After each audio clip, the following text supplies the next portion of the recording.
네, 안녕하세요. 말씀 베이커리 43번째 시간 2020년 11월 19일 주님의 말씀 묵상하도록 하겠습니다.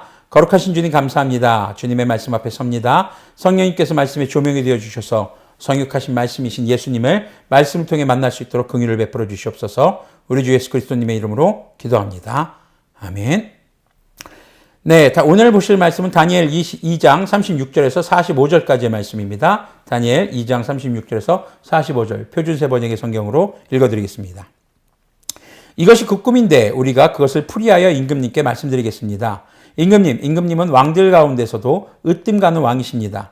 하늘의 하나님이 임금님께 나라와 권세와 힘과 영광을 주셨습니다. 사람과 들의 짐승과 공중의 새를 그들이 어디에 있든지 임금님의 손에 넘겨주시고 이 모두를 다스리는 통치자로 세우셨습니다. 임금님은 바로 그 금으로 된 머리이십니다. 임금님 뒤에는 임금님의 나라보다 못한 나라가 일어날 것입니다. 그 뒤에 놋쇠로 된 셋째 나라가 온 땅을 다스릴 것입니다. 넷째 나라는 쇠처럼 강할 것입니다. 쇠는 모든 것을 으깨고 박살냅니다. 쇠가 모든 것을 부서뜨리는 것처럼 그 나라는 뭇 나라를 으깨고 부숴버릴 것입니다. 임금님이 보신 발과 발가락의 일부는 토기장이의 진흙이고 일부는 쇠였던 것 같이 그 나라는 나누어질 것입니다. 그러나 임금님이 진흙과 쇠가 함께 있는 것을 보신 것 같이 그 나라는 쇠처럼 강한 면도 있을 것입니다.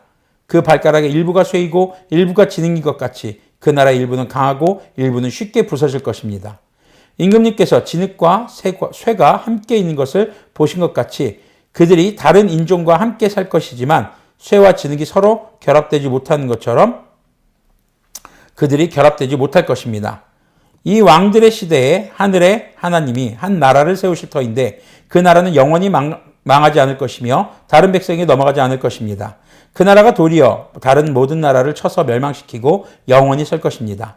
아무도 돌을 떠내지 않았는데 돌 하나가 난데없이 날아들어와서 쇠와 놋쇠와 진흙과 은과 금을 으깨는 것을 임금님이 보신 것은 위대하신 하나님이 앞으로 일어날 일을 임금님께 알려주신 것입니다. 이 꿈은 그대로 이루어질 것이고 이 해몽도 틀림없습니다. 느부갓네살 왕이 엎드려서 다니엘에게 절하고 예물과 향품을 그에게 주도록 명령을 내렸다. 왕이 다니엘에게 말하였다. 그대들의 하나님은 참으로 모든 신 가운데서 으뜸 가는 신이시요 모든 왕 가운데서 으뜸 가는 군주이시다. 그대가 이 비밀을 드러낼 수 있었으니 과연 그대의 하나님은 비밀을 드러내는 분이시다. 왕은 다니엘의 지위를 높이고 귀한 선물을 많이 주며 그를 바빌론 지역의 통치자와 바빌론 모든 지혜자의 어른으로 삼았다. 또 왕은 다니엘의 요구를 받아들여서 사드락과 메삭과 아벳느고를 세워 바빌론 지방의 일을 맡아서 다스리게 하였다. 다니엘은 왕의 궁전에 머물렀다. 아멘. 자, 오늘 말씀은 다니엘이 느부갓네살에게 꿈에 대한 해몽을 해줍니다. 느부갓네살의 꿈은 4가지 재료로 구성된 커다란 신상과 그 신상을 으깨는 자연석이 등장합니다. 그 내용은 바벨론보다 못한 나라들이 뒤이어서 일어나게 될 것이고 마지막에는 주 하나님께서 영원히 망하지 않을 나라를 세우신다는 것입니다. 그리고 그 해몽을 들은 느부갓네살은 다니엘의 하나님을 높이며 다니엘과 하나냐, 미사엘 그리고 아사랴를 주요 보직에 임명하게 됩니다.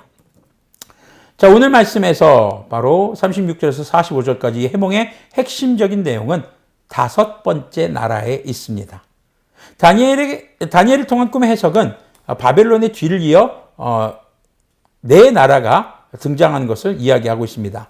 금은 바벨론을 상징합니다. 하지만 뒤이어 등장하는 나라들은 은, 놋, 또 쇠, 그리고 쇠와 흙이 섞여 있는 것으로 상징됩니다.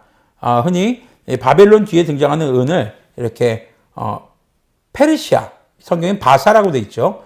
그리고 놋은 그리스 연합군으로 봅니다. 쇠는 로마 제국을 보죠.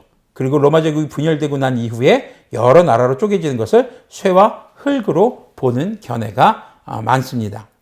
결국 인류의 역사는 발전하는 것이 아니라 점점 쇠퇴한다는 것을 이야기하는 것입니다. 금, 은, 놋, 쇠, 그리고 쇠와 흙으로 분열되는 이런 상황들이죠. 그리고 마지막에 사람이 떼어나지 않은 돌, 자연석이 등장하죠. 이 자연석이 나타나서 모든 나라를 부셔버리죠. 으깨버립니다. 이것이 바로 주님께서 다시 오실, 우리 주 예수님 다시 오실 날 세상의 모든 것들이 먼지처럼 멸망당하고 그 위에 5번째 나라인 주님의 영원한 나라를 세우신다는 것입니다. 자, 그럼 이 돌이 바로 우리 주 예수님을 의미합니다. 인류의 역사는 점점 쇠퇴해져 가다가 종국에는 연합하지 못하고 분열되고 주 예수님께서 다시 오실 때 모두 사라지고 맙니다. 즉 하나님께서는요, 느부갓네살의 꿈을 통해서 주님께서 다시 오실 때에 세우실 영원한 하나님의 나라까지 아직 이루어지지 않은 이 환상이죠. 그것까지 보여주신 것입니다. 자, 우리는 이 꿈의 내용과 해석을 통해서 한 가지 분명하게 알 수 있는 게 있습니다. 결국에는 종말이 온다라는 겁니다. 바벨론도 끝날 때가 오고요. 그 다음 나라도 끝날 때가 오고요. 그 다음 나라도 끝날 때가 오고요. 그 다음 나라도 끝날 때가 온다는 겁니다. 결국 마지막 5번째 나라인 하나님의 나라가 올 때까지 모든 나라와 민족은 끝날 때가 온다라는 겁니다. 그렇게 종말을 알고 그것을 준비하는 삶은 모든 역사의 주관자이시고 모든 것을 파괴하시고 영원한 나라를 세우실 주님 앞에 우리를 겸손하게 만듭니다. 세상에서 성공한 사람들이라고 일컫는 자들에게도 늘 걱정이 있습니다. 바로 미래에 대한 두려움과 불안함입니다. 느부갓네살이 위대한 제국을 건설하고도 여전히 미래에 대한 두려움, 그리고 주님께서 보여준 환상을 알지 못하고 깨닫지 못한 것에 대한 불안함을 느끼게 됩니다. 역사가 종말에 가까워질수록 그런 사람들이 늘어나게 됩니다. 세상에서 성공이라고 말하는 삶이 그들에게 진정한 안식을 주지는 못한다는 것이죠. 그럼 진정한 안식은 어디서 나올까요? 진정한 안식은 하나님의 환상을 보고 그것을 온전히 분별하는 것에서 나옵니다. 즉 하나님의 사람이 진정한 안식을 누리며 살아갈 수 있다는 것이죠. 왜냐하면 영원히 무너지지 않을 나라는 결국 하나님의 나라이고 그 나라에서 영원히 주님과 함께 살아갈 사람들은 성도라고 불리는 바로 그리스도인들이기 때문입니다.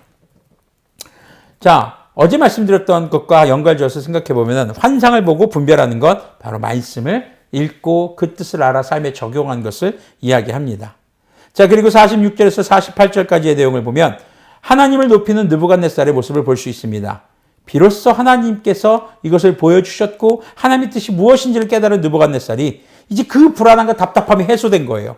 그리고 다니엘 앞에 무릎을 꿇습니다. 근데 다니엘을 경배한 것이 아니라 다니엘이 섬기는, 다니엘이 예배하는 바로 하나님을 높이는 것이죠.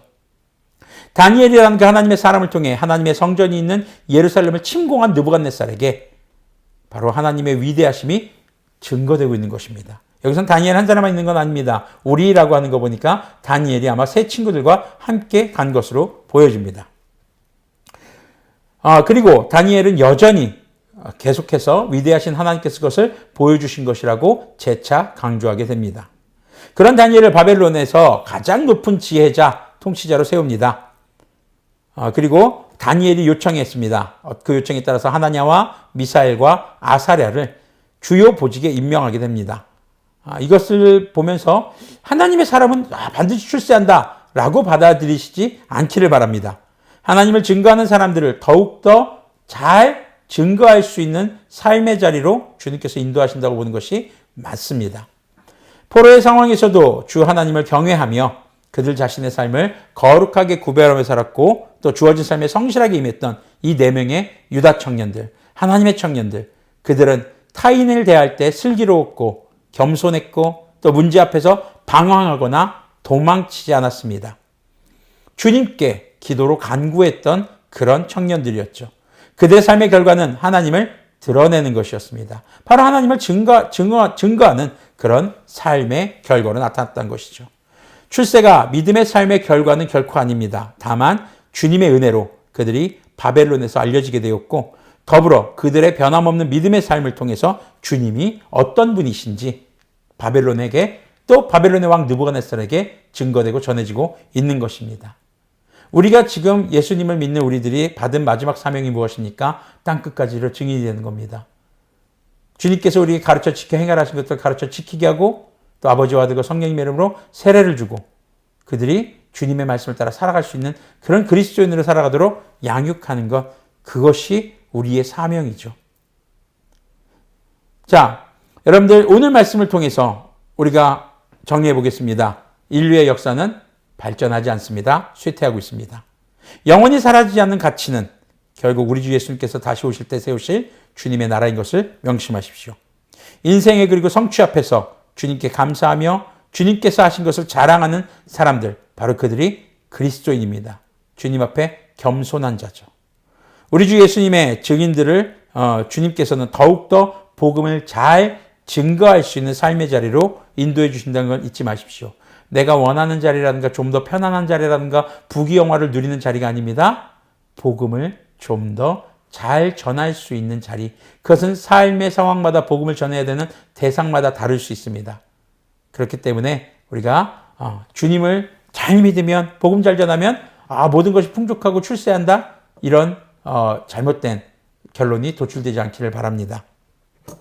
그래서 여러분들의 삶이 이렇게 이 5번째 나라, 다니엘서에서도 예언하고 있는 느부갓네살을 통해서 하나님께서 보여주신 마지막 주님 다시 오실 나라를 바라며 기다리며 그 나라의 영원한 가치를 두고 오늘 이 순간을, 주님의 이름을, 또 주님의 영화로움을 여러분들 삶을 통해 나타내시는 그런 진정한 그리스도인 되기를 권면드리겠습니다. 기도하겠습니다.